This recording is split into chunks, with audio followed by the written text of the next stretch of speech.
All right, this is feedback for September 19th, hairspray combination, dancers 5 through 10. All right, dancer number 5, good work. I just want to make sure we're honoring all the choreography I just honked my horn. Exactly as it's set by the choreographer. So at the top, for example, Miss Joanna asked for knees to be together, hardly any light coming through the legs, and we had a lot of space between the legs. So little specific things like that people are going to be looking out for in an audition setting. We're still behind on a lot of the execution. If it's fast execution, we got to get right on the beat. And I would love to see you get bigger on jumps. If it's a large chassé, like the sun in the sky, when we have that big old chassé with the jazz hands, it'd be thrilling to see you get some height. Bigger, sharper, and all the things like walk snaps, walk, walk, walk, snap, right? Instead of walk, walk, walk, flow. If it's a sharp piece of choreography, honor that it's sharp. And let's work on memorization. Let's rely on the teacher less. Thank you. Number 5, dancer number 6, great work. I also really want to encourage you to extend all the way. You have these pretty long limbs, so I don't want to see a half arm if it's 1, 2, 3, all the way extended, right? Work on really extending all the way through those beautiful lines, honoring rhythm. If we're behind or in front of it, it's not right. You know, the 1960s style, I think you could get a little bit more into and study that. And I could see a little bit more head movement on things like ponies where that's set. I think sometimes I lost your head movement. Sharper hands, honor jazz hands. If they're jazz, give me energy.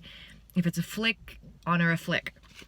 But don't give me muddy in between. Thank you. Good work. Dancer number 7. Awesome. I love seeing you grow. I want to make sure that you're precise in what it is. So if the hand is going to the ear, if it's way out here, that's not exactly it. So it's got to be right by the ear.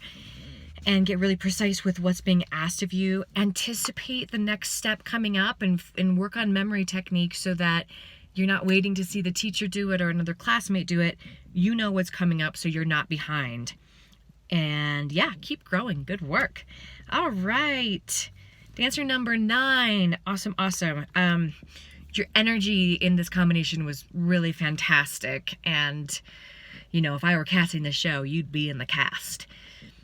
I love the way that you're extending through your lines. I love that you're really taking advantage of this 1960s style. I know that you have done the hairspray, so you had an advantage here, but it was thrilling to watch you work. I could have used a little bit more head on the drums. I think I missed that completely. And I could have a little bit more energy on that, on any sort of extensions. And the pony at the end is 1 and 2, and it was just a 2 count with the arms 360. I think it was still muddy coming in at the 4 or 5. So, hey, good work. Keep it up. Awesome. Dancer number 10, actually 9 and 10, you guys look so similar in height and stature. It was fun. Dancer number 10, yeah, I missed your head movement on the drums as well. And then, yeah, study the style a little bit more. I didn't quite get the 1960s feel from you, so if you're ever going in for a 60s musical, you're going to want to study the style a lot more. Work on things like shimmies. It's such an odd thing to do if we're not used to it, so really work on those shimmies. Energize your hands. Jazz hand versus flick. Make sure that we see that difference. Keep up the great work.